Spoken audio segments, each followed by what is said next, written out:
शहरातील ठळक घडामोडी पाहण्यासाठी व्हिजन न्यूज चॅनलला सबस्क्राइब करा आणि बेल आयकॉन प्रेस करा। ताकद सत्यता दाखवण्याची व्हिजन न्यूज, निर्भीड, निपक्ष, निस्वार्थ।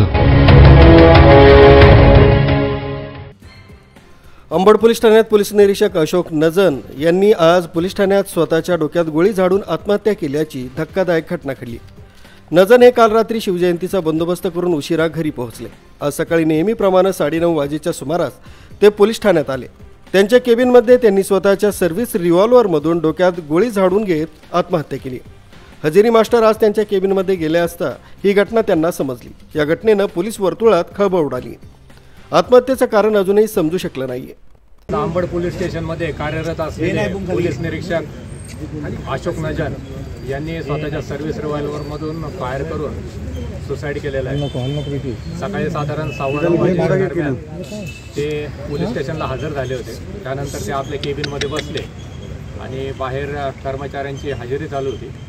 हजेरीचा रिपोर्ट लावण्यासाठी कर्मचारी धुले हे त्यांच्या केबिनमध्ये गेले असता त्यांना PI अशोक नजन हे मयत दिसले। PI अशोक नजन यांचे पार्थिव पुढील पोस्टमार्टमसाठी आपण सिव्हिल हॉस्पिटल येथे पाठवलेलं आहे आणि ह्या त्यांच्या आत्महत्येमागे नक्की काय कारण आहे याचा तपास आपण आता करत आहोत। कुटुंबियांशी संपर्क झाला आहे। एक महिला अधिकारी आपण त्यांच्या घरी पाठवलेली आहे आणि त्यांना या प्रकारची कल्पना दिली आहे। फॅमिली कुठे नाही? त्यांची फॅमिली एक पत्नी आणि मुलगा आहे आणि ते नाशिकमध्येच आहे। सर काही चिठ्ठी वगैरे असं काही नाही, सध्या तरी त्यांच्या आम्ही खिशामध्ये चेक केलं तर कोणतीही चिठ्ठी किंवा त्यांच्या डायरीमध्ये काही लिहिलेलं आढळून आलेलं नाही। पुढील तपास चालू। गेल्या काही दिवसांपासून तणाव किंवा असं काही त्यांचं नाही, त्याबद्दलही तसं ते कधी कोणाशी बोलले नाही।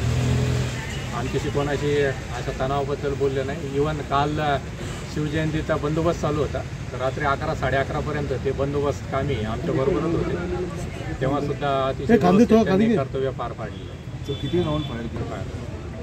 कितीची बॅच होती त्यांची? स्वतः सर्व्हिस रिव्हॉल्वर। किती कोणती बॅच होती त्यांची? त्यांची 97 बॅच होती आणि मागील जुलै 23 पासून ते अंबड पोलीस ठाण्यामध्ये कार्यरत आहेत।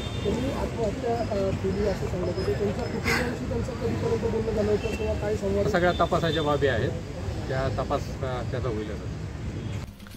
घटनेची माहिती मिळताच पोलीस आयुक्त संदीप कर्णी, पोलीस उपायुक्त मोनिका राऊत, सहाय्यक पोलीस आयुक्त शेखर देशमुख यांनी पोलीस ठाण्यात भेट दिली।